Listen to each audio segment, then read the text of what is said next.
Today we are going over 3 more of the strongest builds in Destiny 2. This series of videos has us going over every subclass in the game and showing you how to take it to the highest level. We've covered several subclasses and builds already in parts 1 and 2, so definitely go check those out if you're interested. These builds offer incredibly strong toolkits that both keep you alive and make you a huge benefit to any team. We've got 3 examples to go over today, 1 for each class, and I'm going to show you what makes them all stand out. My name is Gray. If you enjoyed today's video, a like and subscription is greatly appreciated. Now let's get into it.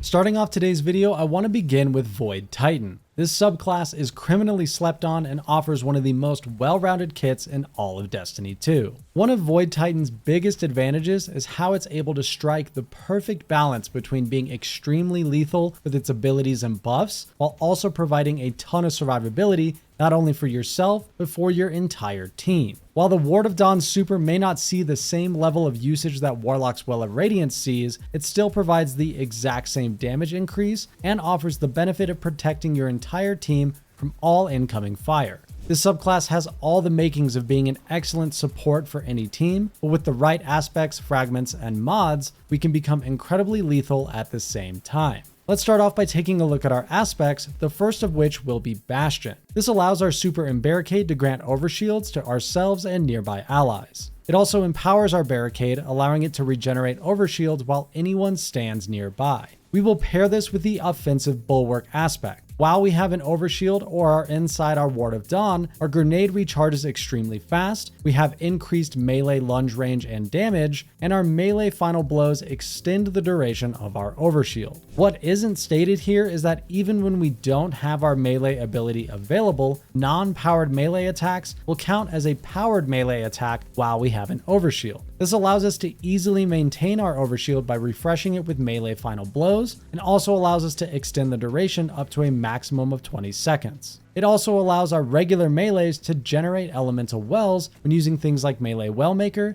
as long as we have that overshield up. Looking at the rest of the subclass, I recommend the Towering Barricade. The Bastion aspect will make our barricade cooldown the same regardless of which one we are using, so we might as well use the Towering Barricade. I take Shield Throw, as this can bounce multiple times off targets and generates overshield for each target that it hits. The Vortex Grenade is my go-to grenade and will help us clear packs of adds easily when paired with our fragments. Our first fragment will be Echo of Undermining. This adds a 15% debuff to anything that the grenade touches. We pair that with Echo of Remnants to extend the duration of our grenade, allowing for more damage and allowing us to lock down an area for longer.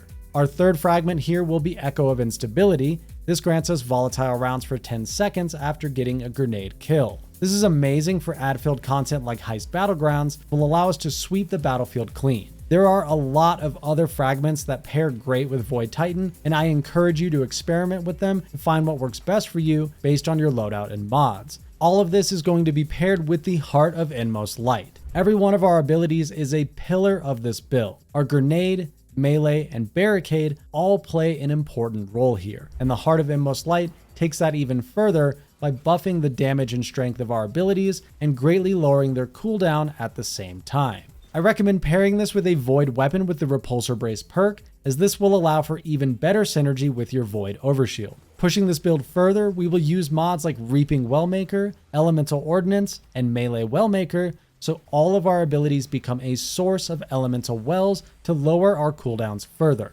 Now that Bungie has granted every single player every mod in the game, you will be able to take this build to its highest form, and it's as easy as a single click. In the video description, please use the Destiny Item Manager loadout link, as it will allow you to immediately apply the full suite of mods I am using here, as well as the exact subclass layout to your character. I recommend 100 Resilience and 100 Discipline to get the most out of this. I slept on this subclass for way too long, so don't be like me and try this build out. You won't regret it. Next up, we're going to be talking about Stasis Hunter. You guys actually voted for this one in a poll on my channel, but don't worry, we will cover Solar Hunter in the next episode. When it comes to Stasis Hunters, we really have 2 directions that we can take the build. We can go for an all-out offensive build using Mask of Bakris, which will increase our weapon damage on top of any mods or other boosts we have active. or we can go with a more defensive route using the Renewal Grasp. This exotic provides huge damage reduction while inside our Duskfield grenades and reduces the damage of enemies trapped inside. We're going over both versions today, so to save us some time, a friendly reminder that you will find dim loadout links in the description for both versions that will set you up with every single mod that you need. I'll be sure to mention the most important ones as we go along, but let's get right into it with the Mask of Bakris build. This exotic replaces our dodge with a short-range shift. After shifting, we will deal 10% increased damage to all slowed or frozen combatants, as well as 10% increased damage with all of our arc weapons for 10 seconds. The only downside is that our dodge cooldown will not start until the 10-second buff expires, but we can build around that.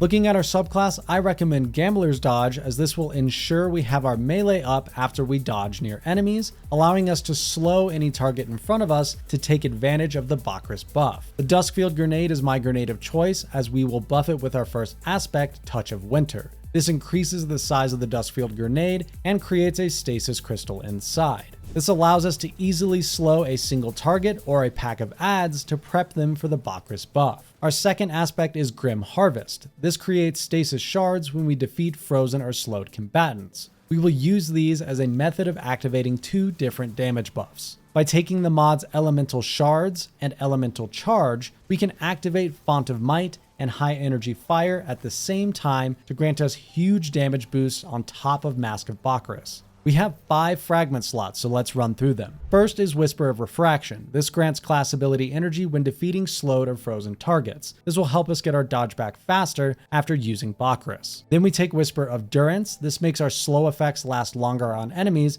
and makes our Duskfield last longer. Third will be Whisper of Conduction. This pulls all of the stasis shards towards our location. Fourth is Whisper of Rhyme, which grants an overshield when we pick up those stasis shards for added survivability. And finally, we take Whisper of Hedrons. This fragment does a ton, but most importantly, it boosts our mobility, resilience, and recovery by plus 30, which helps us out a lot. You can pair this with whatever arc or stasis weapons you prefer. I like to run a stasis primary and heavy weapon, and then take an arc special weapon, but you can use whatever setup you like. Now moving on to our second, more defensive Stasis Hunter build, we will be using the Renewal Grasp Exotic Arms. This exotic greatly improves our Duskfield grenade. It makes the radius much longer and grants damage resistance to any allies standing inside. This is a 25% damage resist in PvE, but it also reduces the outgoing damage of any enemies that are trapped inside. The downside here is that it doubles the cooldown of our grenade, but again, we can build around this.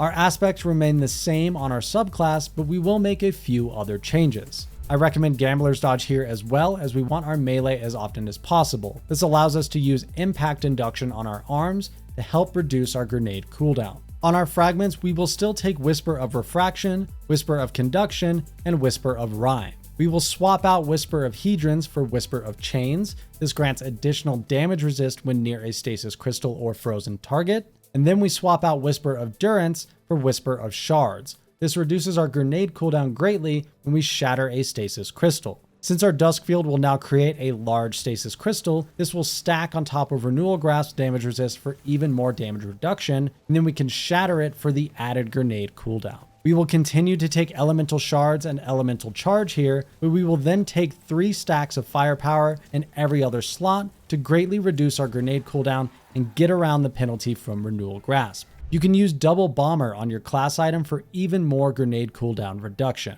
I recommend 100 Resilience and 100 Discipline for either version of this build. You may also want to build into Mobility to get that dodge cooldown as short as possible. Again, the full build setups for both versions of the Stasis build can be found via the dim loadout links in the description. Now let's move on to our final build for today.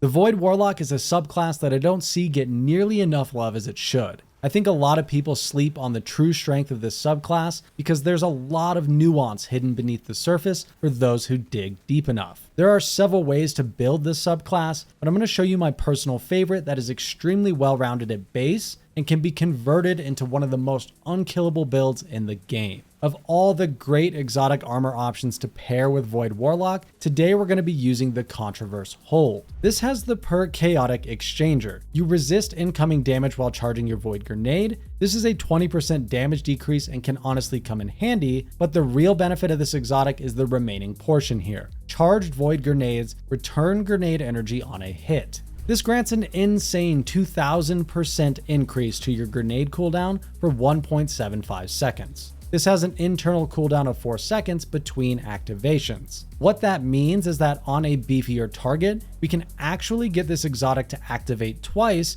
when using a charged vortex grenade. This really comes in handy in high tier content where enemies have a lot of health. Either way, we'll be getting about half of our grenade back for free every time we hit an enemy. With that in mind, the goal of this build will be to make our grenades as lethal as possible and have an unlimited amount of them. We're going to leverage everything we can to instantly get our grenade back every time we use it. On our subclass, we will start with Nova Bomb Cataclysm. This super deals the most damage out of all of our other options. I then take Healing Rift, and we want to take the Vortex Grenade. This will pair with our first aspect, Chaos Accelerant. This is what allows us to charge our grenade before throwing it. You can use several different grenades with this, but remember the Vortex Grenade allows us to activate Contraverse Hold twice on bigger targets, and in my opinion, it's just the best option. We will then take Feed the Void. This grants us Devour every time we defeat an enemy with a Void ability. Devour instantly heals us to full and is one of the strongest buffs in the game for that reason. We can activate this over and over again to constantly heal ourselves to full health, and this will activate off of our Nova Bomb, our melee ability, any grenade kill, or even a volatile explosion from our weapon. Not a lot of people realize that volatile explosions also count as void abilities. That is going to be very helpful for keeping us alive at any moment.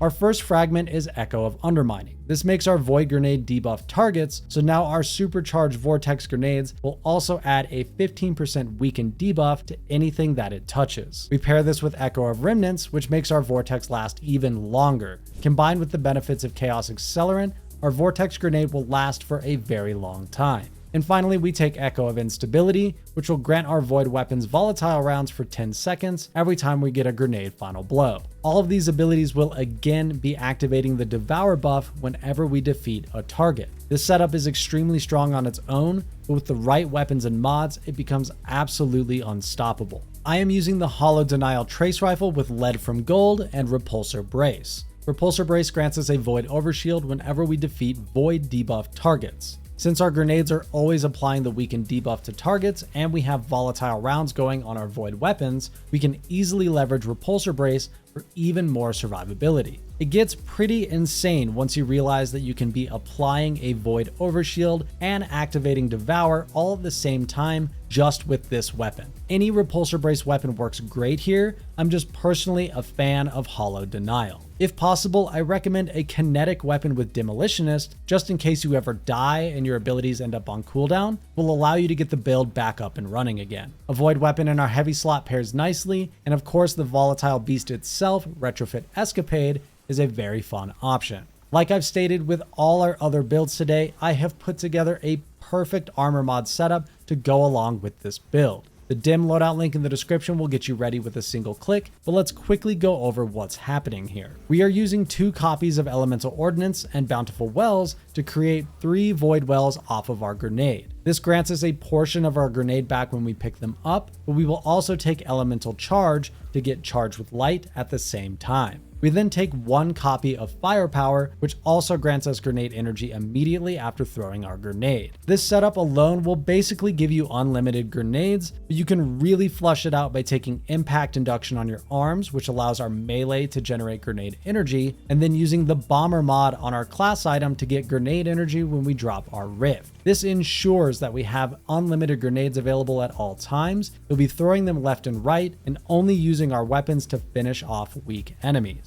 This build is incredibly fun to master and offers an insane level of depth when you really understand all the nuance here. I recommend 100 resilience and as close to 100 discipline as you can. In all of this gameplay, I only have 80 discipline and it's still perfectly seamless. I know us Warlocks get shoehorned into running well in most in-game content, but you owe it to yourself to become one with the Void and dominate everything with this build.